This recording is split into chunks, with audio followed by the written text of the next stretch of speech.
This is Ozarks Local Live at 4 in high definition. Coming up next, if you suffer with migraines, don't leave the room just yet.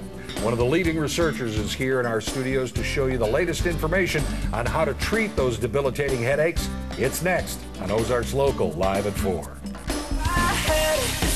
Welcome back. You know, we had a big change in the weather today. Is it enough to trigger a migraine in some people?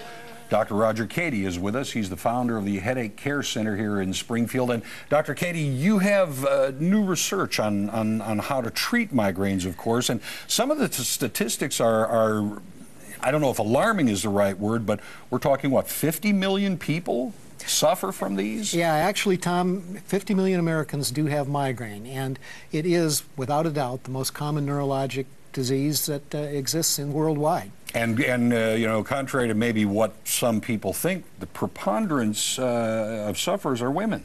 Yes, women suffer about 3 times more often than men with migraine. And there's some very good reasons to that, because one of the major triggers for migraine is actually fluctuation in the hormone estrogen. Right. So during the reproductive years, as that hormone goes up and goes down, and especially when it goes down, it makes women much more prone to attacks of migraine. Children also.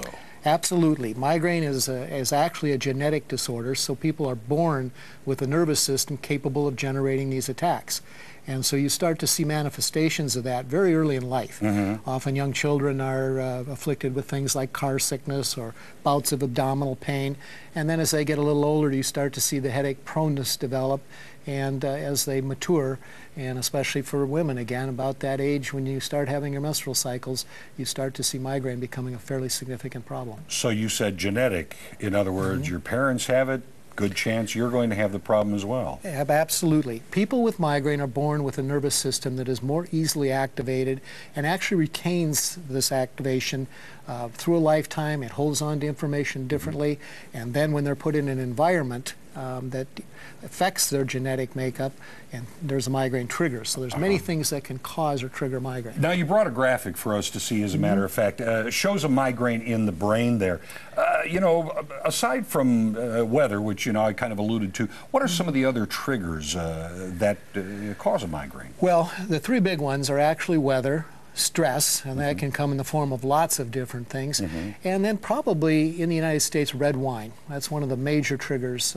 Other alcohol can do it too, but for whatever reason, red wine tends to be a major trigger. So now we have a double thing with the red wine. It's supposed to be good for you, but it can be a trigger as well. Yeah. For many people, and not, of course, all people with migraine have red wine as a trigger, but it's very common for them if they drink, especially heavy wines like Chianti wines and things. Right, and you can see this is, you know, you've brought this kind of as an example of one of the triggers.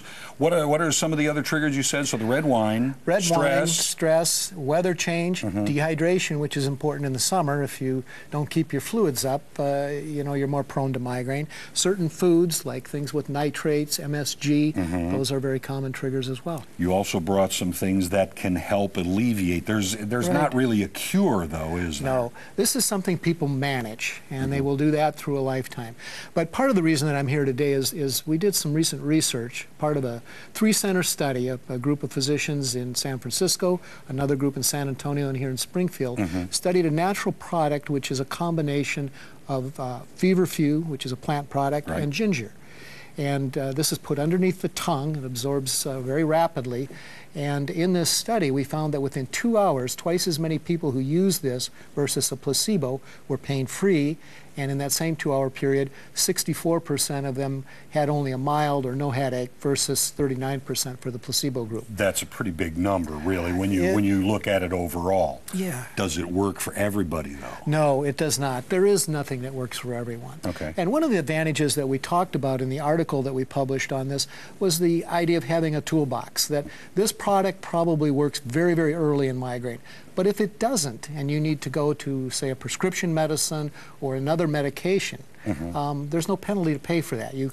There's no side effects, there's no interaction. So for migraines that you can manage and attack very early, this might be fit into a lot of people's toolbox. And that's over the counter you were talking about. It is right over there. the counter, and so that also makes it accessible to many people. Now, we may have about 35, 40 seconds right in there. Can you really tell people what a migraine headache is? Because it's more than just a bad headache. Yeah, it's always more than a headache. People that have migraine do, of course, have this very severe, often pounding type of headache that's made worse with activity.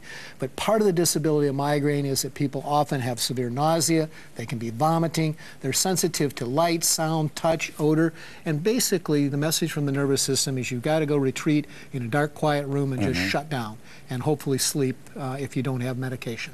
Okay, and I guess basically then you're talking about something that ranks high on the disability standard, I guess. The World Health Organization ranks diseases and disorders based on disability. And in the highest level of that disability, they put severe migraine. Now, that doesn't mean that you're that disabled all the time, but in the midst of a very severe migraine, it's in the same disability class as things such as having a quadriplegia or an active psychosis or a very serious thing. So for those hours when you're in the midst of a very terrible migraine, it is extremely disabling. Okay, about 30 seconds. What should someone do if they suffer from migraine? Well, I think the place to start is to go see your doctor and get a diagnosis. There's many excellent treatments that are out there today.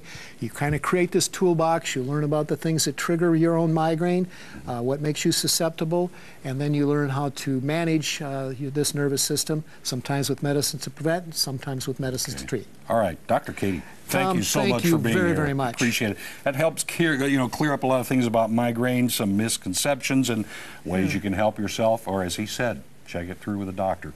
Okay, a local teen hopes to run circles around the competition.